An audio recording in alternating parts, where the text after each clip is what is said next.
Hi, Navneet. You know, we get quite a few patients that come in and they've heard of bad experiences in other offices. What do we do to help avoid painful experiences?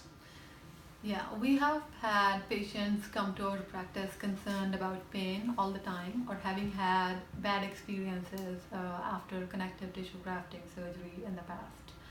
So to help understand pain better, we did a study where we wanted to assess the level of pain in the patients after receiving connective tissue grafting. And we used a pain scale as any hospital would use for 150 patients, where 1 was no pain and 10 was extremely painful. We asked the patients to rank their pain experience based on that. So during this process, we utilized a surgical dissecting microscope, microsurgical instrumentation, the benefit of intravenous conscious sedation, and the use of a palatal stent.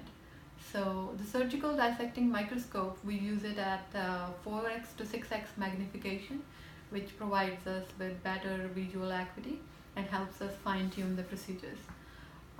We also use a microsurgical instrumentation like N6900 blade.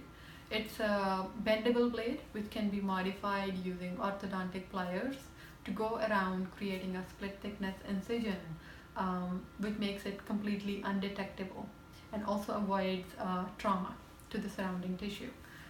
We also use intravenous conscious sedation, a combination of Versed and fentanyl.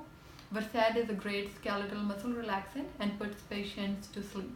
On the other hand, fentanyl works great with pain. So like we know, anxiety increases the perception of pain. So we use this combination to help optimize patient comfort and also prevent any jumpy, jittery movements by the patients when we're using the microscope during the procedure.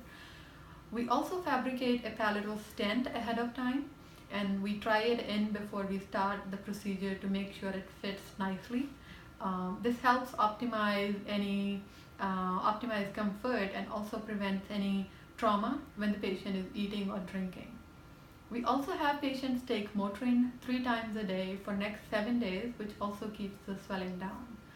So yes, I would say all these 4 factors, the use of a surgical dissecting microscope, microsurgical instrumentation, intravenous conscious sedation, and a palatal stent, and also Motrin, the use of Motrin for the next 7 days, helps us optimize everything and work in a positive way for the patient. So when the results of the study came out, it was surprisingly the level of pain was 1.8 on a scale of 1 to 10, where 1 was no pain and 10 was extremely painful. So yeah, I would say every time it works great, and we have patients come in and really pleased with the results. Thank you, Navi. You're welcome. Thank you.